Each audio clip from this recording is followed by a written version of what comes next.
Приветствую вас, друзья и коллеги.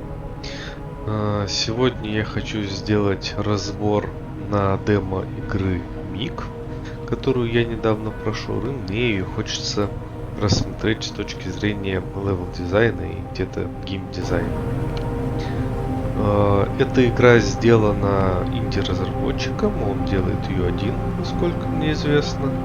Вот. И поэтому в процессе я буду рассматривать какие ошибки там может совершить в процессе разработчик, да, и как их можно легко исправить. Я буду предлагать простые решения, вот, и обращать внимание, допустим, на какие-то хорошие приемы. Например, был очень хороший прием эффекта, когда мы из запертой узкой комнаты через небольшую дверь увидели это огромное пространство вокруг.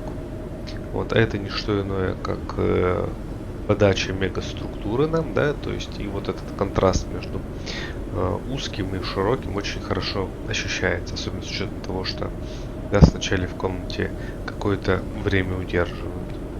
Вот. Также мы видим, здесь вот есть элемент направляющий, специальным светом нам подсвечена вот такая лестница, такой деревянный помост, который в дальнейшем будет являться главным визуальным языком, но будет выполнять роль направляющих для игрока в этом огромном мире.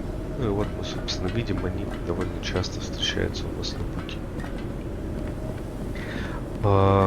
Ну что ж, первый такой момент, который можно отметить, это вот интересный прием с уходящими вдаль балками. Из-за их угла наклона и яркого света на лицо есть ощущение, что они могут длиться там бесконечно долго. Вот. Но у них есть граница. Вот, это легко проверить. Вот. И они ведут непосредственно к краю всего. Это тоже довольно классный элемент. Автор дает игроку возможность почувствовать себя на краю мира, скажем, да, то есть перед нами невероятная пустота, величественность размера вот в отдалении от всего ощущается сильнее. Я не буду подробно рассматривать каждый угол локации. Я хочу обратить внимание именно на те места, которые можно улучшить и усилить. Вот мы видим, у нас направляющие идут.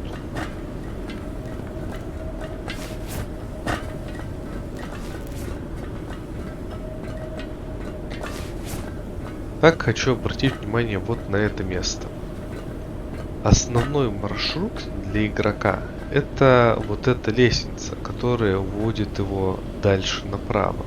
Но помимо этого игрок замечает еще одну лестницу, которая является направляющей, идущую вниз. К тому же мы видим анимированный элемент пара, которого тоже до этого не встречался.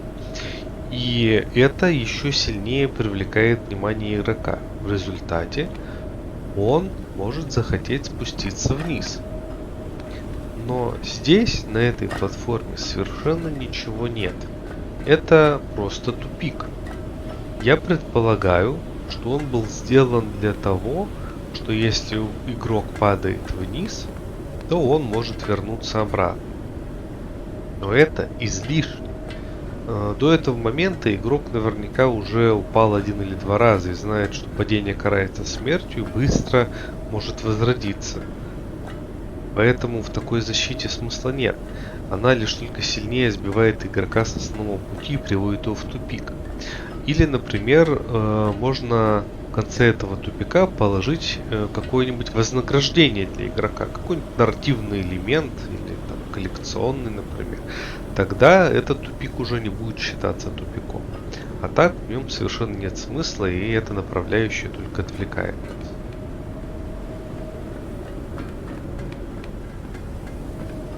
Очень плохое освещение, поэтому порой даже эти направляющие слабо видны. На это место тоже хочу обратить ваше внимание. Как только игрок попадает на лифт, лифт автоматически заводится и начинает опускаться. Но из-за масштаба сооружений и того, что игрок ничего не делал, это не сразу понятно. И поначалу вызывает замешательство. Какая-нибудь простая интеракция с кнопкой, которая запускает лифт, убрала бы это ощущение. Но вид, безусловно, красивый, мы еще сильнее в этот момент ощущаем масштаб, который предстает перед нами. Этой огромной мегаструктуры.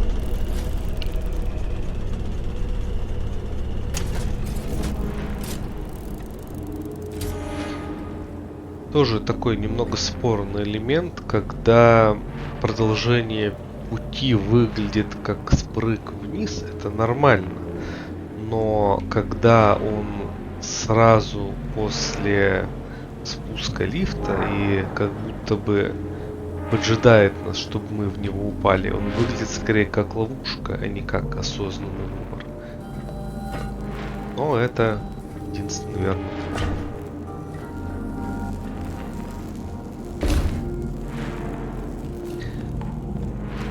Здесь все довольно очевидно. У нас направляющие в виде знаков обильно расставлены и ящики в приглашающей форме.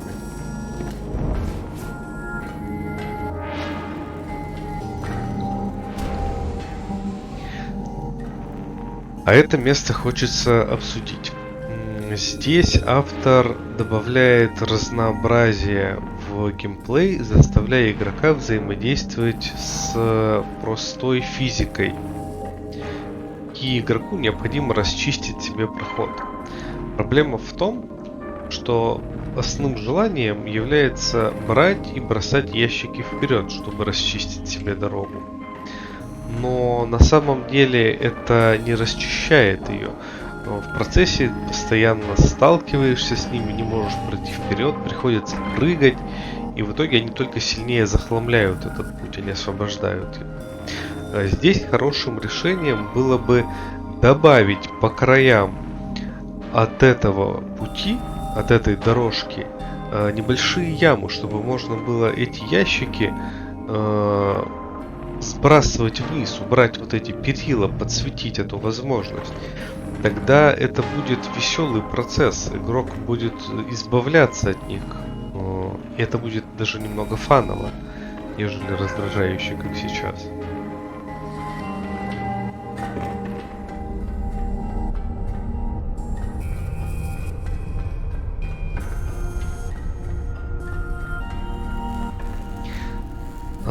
Значит, здесь, помимо красивых видов с вентиляторов, у нас есть классическая направляющая, да, и она тут выделена многими элементами. У нас вот есть анимированный светящийся провод, допустим, и, собственно, свет, который указывает на конец нашего пути, на вентиляцию. Но посмотрите, что происходит дальше. Когда мы подходим сюда, собственно, к дальнейшему пути, у нас есть выбор: пойти налево или направо. И с одной стороны, очевидно, что дорога нас должна вести налево, потому что наша направляющая вплотную примыкает. Но если посмотреть направо, может показаться, что туда тоже можно залезть. А поскольку автор в своей игре всячески вознаграждает посещение каких-то далеких коридоров и дополнительных дверей, в которых периодически прячут коллектаблы, то это место выглядит тоже как место для посещения, но сюда невозможно запрыгнуть. Чтобы не смущать игрока, я бы отодвинул эту вентиляционную трубу правее. Вот. Либо можно использовать другой, более простой способ, закрыть ее изнутри решеткой, потому что когда мы видим, собственно, выход с другого конца, можно предположить, что там есть что-то ценное, что туда можно попасть. Вот. В общем, игрока от этого ощущения нужно оградить.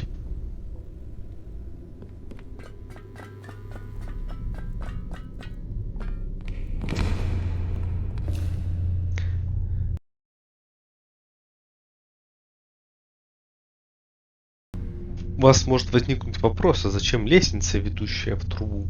Я предполагаю, что это было сделано, чтобы компенсировать высоту падения, чтобы игрок не получил урон при падении, потому что, как мы знаем, падение с большой высоты игрока убивает в этой игре.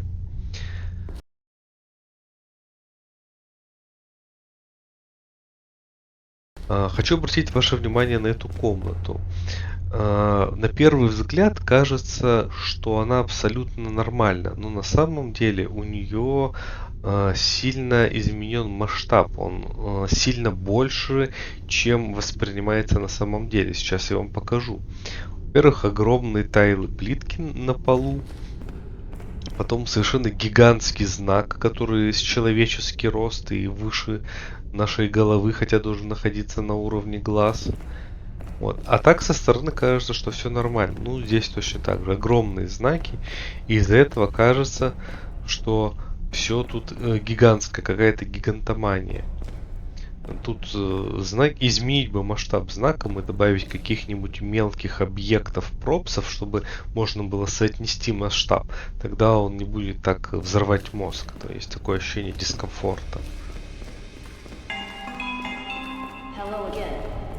Before testing begins, you must familiarize yourself with the Revelo Robotics operating system. Здесь автор учит нас использованию кодов для отключения вентиляторов. Это, кстати, он использует довольно классный прием. При каждом прохождении код будет генерироваться разный.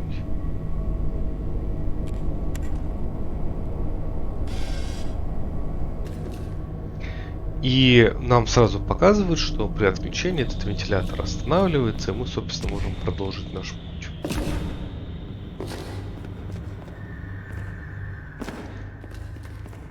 А вот здесь появляется очень интересное место, которое хочется хорошенько обсудить. Запомним этот вентилятор. Здесь нам предстоит подняться вверх. Это перед нами симметричная прошлой шахте, в которой нас научили отключать вентилятор.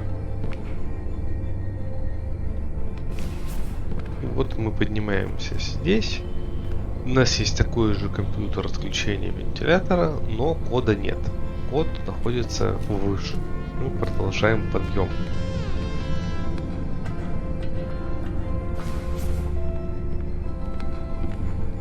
Здесь довольно сложный участок с платформингом. Просто проходил его много раз.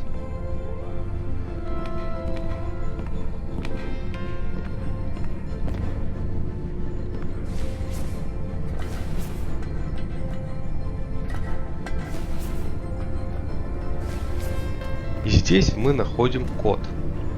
Хорошим решением с точки зрения левел дизайна было бы расположить в полу люк, прыгая в который в некую вентиляционную шахту, мы бы оказались сразу рядом с компьютером, чтобы сократить бэктрекинг и не заставлять игрока прыгать обратно с опасностью разбиться снова.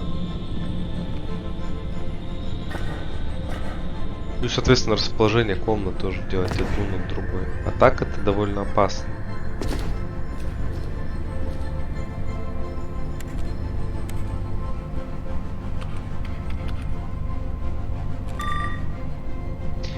И теперь мы отключаем вентилятор. Но вопрос какой? В прошлый раз, когда мы использовали отключение вентилятора, отключался вентилятор под нами. Мы смотрим вниз, но он работает. Мы смотрим вверх, и этот вентилятор работает. Что же мы выключили? А на самом деле мы выключили вот тот вентилятор, который мы видели на входе. И в этом основная проблема. Нет никакой связи этого терминала и того вентилятора. Мало того, что нам приходится еще обратно идти к нему, правильнее всего было бы расположить терминал здесь. И тогда после получения кода мы бы спрыгивали в самый низ, вводили код, видели, как вентилятор останавливается и могли спокойно продолжить путь. А иначе это очень легко может ввести игрока в заблуждение, потому что раньше никогда игра не заставляла делать такой бэктрекинг, и вентилятор этот не выглядел как Golden Pass, основной путь, ведущий игрока по игре. Он выглядел простой преградой. Я бы сказал, мы даже много встречали таких, так же как и вот тот, который находится вдалеке. Просто красивый элемент окружения.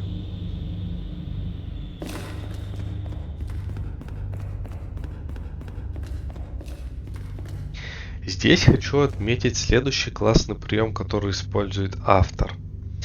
Сейчас нас без сомнения все окружение ведет вперед. Все эти линии направляющие, все эти ящики. И вот, собственно, мы видим, как мы можем спрыгнуть дальше вниз. Это легко читаемый прямой путь. Но я хотел бы обратить ваше внимание не на это, а на то, как скрыт секретный проход. В частности, вот это место. Посмотрите, оно выровнено таким же отверстием слева.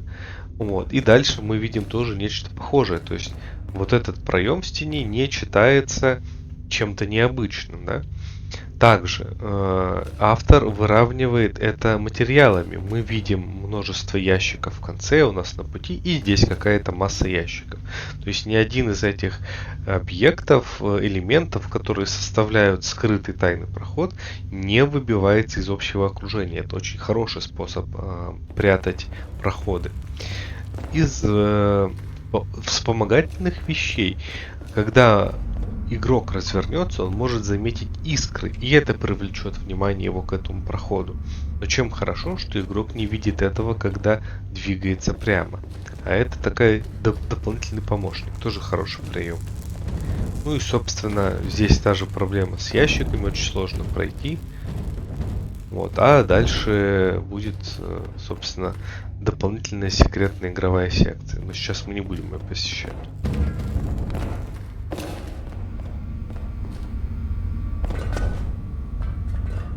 Хочу обратить ваше внимание на это место. Это очень важный перекресток, который поможет игроку продвинуться дальше. И игроку надо будет несколько раз вернуться сюда, обратно. И когда игрок только проходит это место, его внимание, безусловно, привлекает эта лампочка и знак, который выбивается из общего окружения. Но давайте теперь посмотрим, как это место выглядит, когда игрок будет возвращаться. Его не видно. Этого перекрестка просто нет. Он полностью скрывается. При прохождении, видите, я пробежал его и даже не заметил. Только в одно направление его заметно. Чтобы исправить эту ситуацию, в первую очередь можно расширить дверные проемы. Можно увеличить саму площадку, на которой находится перекресток, чтобы при бэктрекинге пространство за счет того, что оно увеличивается, ну то есть у нас здесь довольно узкий коридор, и здесь оно вдруг расширяется, вот, это как минимум заставит игрока остановиться и оглядеться, потому что расширение пространства вызывает ощущение, необходимость исследовать его. Поэтому, собственно, игрок естественным образом здесь замедлится. Сейчас же это очень тяжело читаемое место. Находясь здесь, непосредственно на перекрестке, мы, конечно, видим разность направлений, но в целом читается довольно плохо. Хорошо, давайте посетим, куда же нас направляет этот знак. Мы видим довольно запоминающуюся комнату, в конце которой есть код. Хорошо, код запомнили, идем дальше. Давайте посетим это место. Здесь у нас просто тупик и часть нарративных элементов.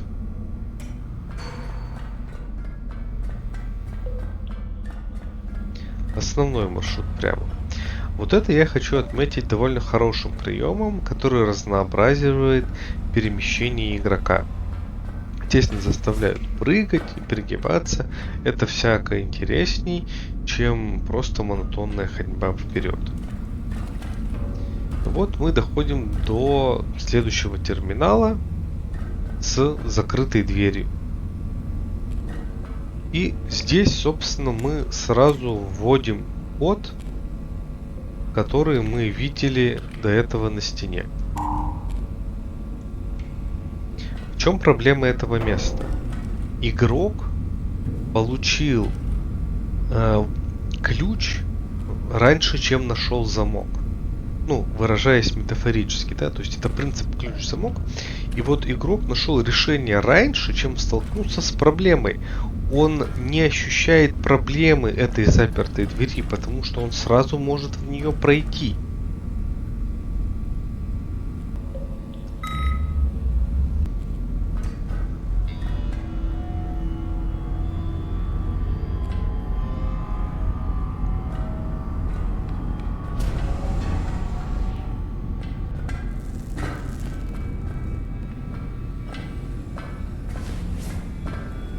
Давайте рассмотрим этот лабиринт с контейнерами. Как только мы идем, сразу замечаем направляющую, которая обычно используется, чтобы показать нам основной маршрут для игрока. Но основной путь по железному подвесному мосту выглядит гораздо более доминирующим и затягивает нас прямо, поэтому мы игнорируем эту лестницу. Когда доходим до конца, здесь у нас появляется еще более сильная направляющая. Согласитесь, эта металлическая балка направляет нас гораздо сильнее вперед, чем вот этот небольшой деревянный пантус.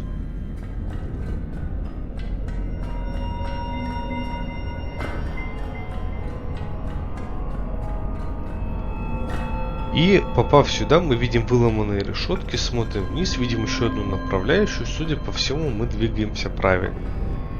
Спрыгиваем вниз.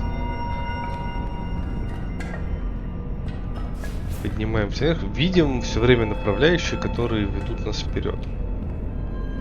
Поднимаемся сюда, и здесь появляется еще одна проблема. Проблема навигации. Теперь не совсем понятно, куда идти дальше. Игрок начинает осматриваться, здесь ничего не видит, зато видит деревянную направляющую здесь. И в принципе понимает, что может до нее допрыгнуть.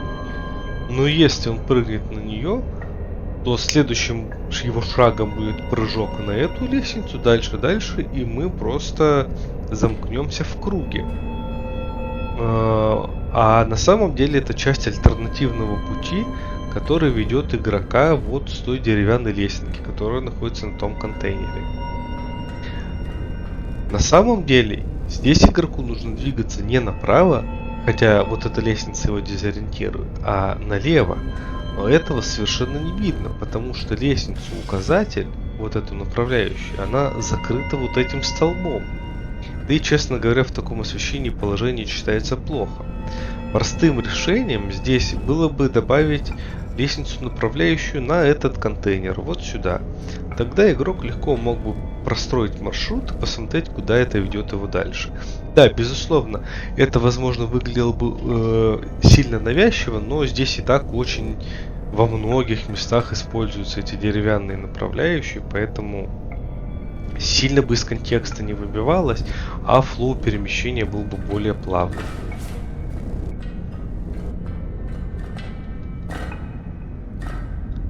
Собственно, вот это и есть альтернативный маршрут, который вот так дальше ведет нас по контейнерам. Здесь дорога считывается гораздо хуже. Здесь не нужен альтернативный маршрут, он только запутывает.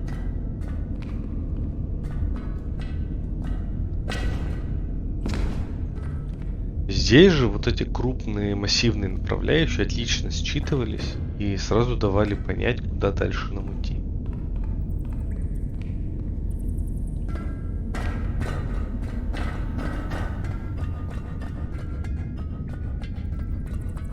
Очень классный прием с тем, что автор часто меняет цвет тумана, тем самым заставляя ощутить смену пространства.